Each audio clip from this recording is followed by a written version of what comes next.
seeing you here, Yogi, in my makeshift home office. I presume you're here for some out-of-office yoga. We'll get right to it. So these classes are really just intended to be a nice 10 to 15 minute break in which we limber, mobilise and strengthen different parts of the body. This particular class will focus on the shoulder joint all the way down into the wrist joint. The only thing you'll need as a prop is an elasticated band, which you've probably got lying around in one of your drawers at home. So go grab one now and we'll get right to it. We'll slide to the edge of our seat, we'll sit nice and tall, we'll bring the hands on top of the shoulders, the feet flat to the floor, and from here painting some larger circles with the elbows around your shoulders in one direction, so that you get a little bit of movement of the humerus as it connects into the shoulder joint. And eventually reverse the circles in the opposite direction for a few rounds here. And gradually reach your hands forward. We'll try to isolate this into just the shoulder joint, taking that through some rotations. Reach the fingertips forward. Lift the shoulders up towards your ears, reach them all the way back and down. So forward, up, back and down. And see if you can smooth out that rotation for a few rounds. Don't worry if it's quite creaky. That's totally fine. And we'll reverse that. So from here, reach the shoulders back, up to the ears, all the way forward and down. Back, up, forward and down. Back, up, forward and down. And again, we'll smooth that out for a couple of rounds. And then give the arms a little bit of a shake out. Can feel quite strenuous on the shoulder joint. Take the arms into a cactus arm, so bend at the elbows 90 degrees. Reach your thumbs to the back. Then lift the chest into an arch, really reaching back through your elbows and thumbs. Take an in-breath here. As you exhale, round the spine, bring your forearms to touch, chin to the chest. Inhale to expand and arch the spine. Exhale, round forward and down. And 3 more times with your own breath cycle.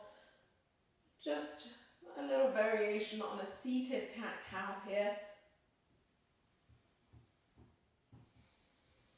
And when you come back into cactus arms, bring your palms to touch, forearms together. Have a little windscreen wiper of the hands, so you're working into that internal-external rotation of the humerus bone, your upper arm bone. And pick up a little speed if you can. Then release the arms down by your side. Give them a little roll. Take the arms back into cactus arms. Reach your left arm forward and across the right. Cactus arms as you breathe in. Exhale, right hand on top of the left. And then see if you can speed that up slightly. Keep changing the hand that's on top. Build a little bit more speed into a dynamic movement. And the next time that you have right arm on top, interlace your fingers, reach the hands up towards the ceiling, squeeze the biceps into your ears, lengthen up as you breathe in, exhale, take it into a little side bend to the left. Inhale, come back up through center, exhale over to the right. Inhale through center, reach the arms forward, spin them in towards your chest. Then release the arms, cactus arms, switch left hand on top of the right, interlace your fingers, reach the hands up towards the ceiling, lengthen up and grow tall, breathe in. As you exhale, gently side bend to the left. Inhale through center, exhale to the right. Inhale back upright, reach the arms forward, spin hands into the chest, then release the hands down by your side. From here, we'll have left hand on top of the right. Press down through your top hand as you lift the arms up. And as you descend, really restrict the movement, or resist it rather, with your right hand as you descend the hands. And swap the hand that's on top, so this time right hand is pressing down as you lift up until the fingertips reach towards the ceiling. As you descend, left hand is resisting that top hand, really engaging the muscles in the upper arms here. Give the hands a little shake out. From here we'll have the hands in front of the shoulders. We'll go for that internal and external rotation of the shoulder joint. So as you move the hands up, turn your thumbs in and away from one another. So really emphasize that movement of the thumbs. And take them all the way back down. And we'll do that 2 more times, lifting up. Really twisting those light bulbs in and out.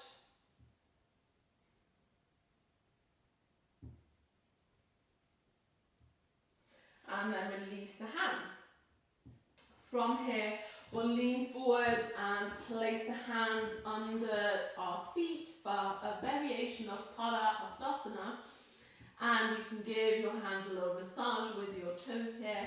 If you want to take it further, you lift the hips, start to straighten the legs. A little bit more of a hamstring stretch. You can take the weight into the balls of the feet, which is a little bit more pressure for the wrists and the hands, but can feel quite nice. You could give the head a little nod and shake to release the neck muscles here. Gently bring your sitting bones back to the seat. Flip the palms to face towards the floor.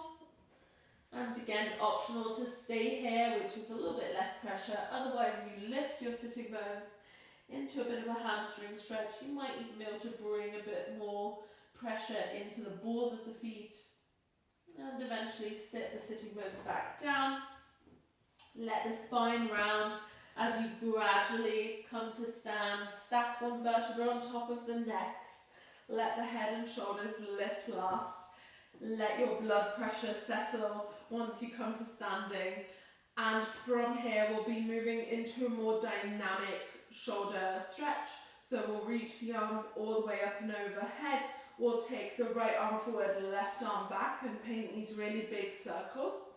And gradually over time, you can make that movement a little bit faster. Maybe eventually you just let the momentum carry the arms so you don't even have to put much of an effort in. Maybe you build up a little bit of speed. Careful not to whack yourself in the head. That could be uncomfortable. And eventually slow that movement back down. Reach the arms up for the second side. Take left arm forward, right arm back. One side's always a little bit stranger than the other. This is definitely my weird side. And again, see if you can build up that momentum.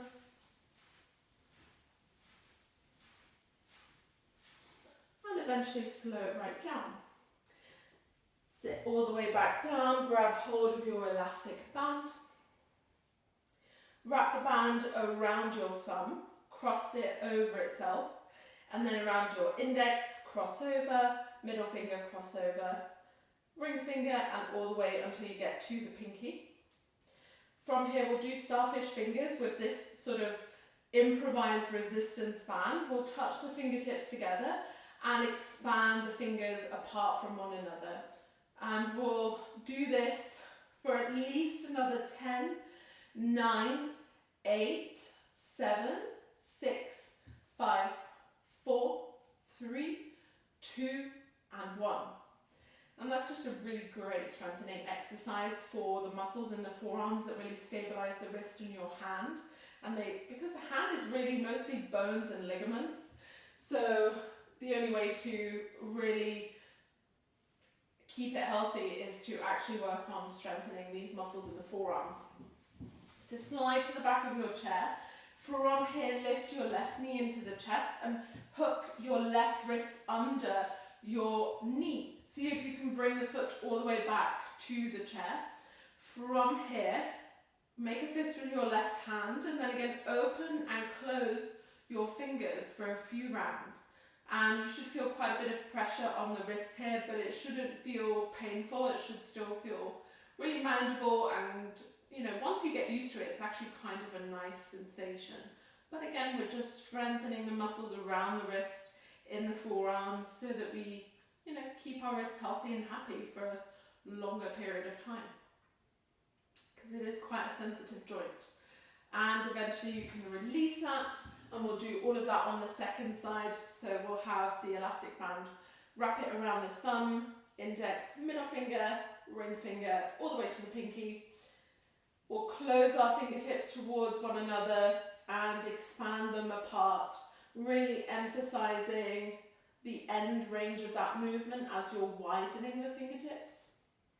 And we'll do that for 10, 9, 8, 7, 6, 5, 4, 3, 2, 1.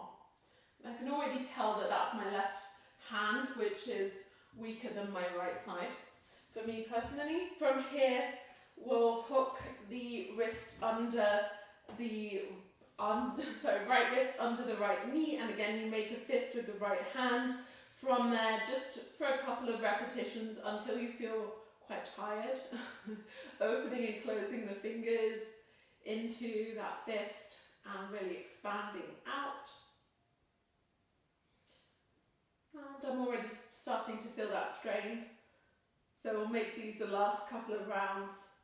Gently release, give your arms a little shake out, and we'll finish with a myofascial release technique. So we'll make a fist with that left hand, spin the hand in towards the underarm, grab hold of your forearm just below the elbow and drag your fingers along the forearm as you push the wrist away from you.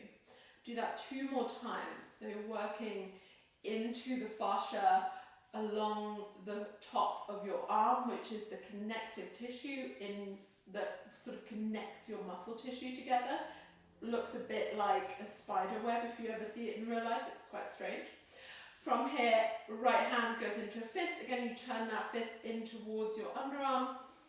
Grip your fingers just below the elbow, and as you extend the right wrist, you pull your fingertips along the upper arm. Just 2 more times here. And that's it for our shoulder, arm to wrist practice. I thank you so much for joining me today, and hopefully I'll see you in our next installment of Out of Office Yoga. If you have any questions, please leave them in the comment section down below and I will get back to you as soon as I can. If you want to find me elsewhere online, I will leave all of my handles in the description for the video. And if you like the video, give it a thumbs up, subscribe to the channel, and thank you so much. See you soon, Yogi.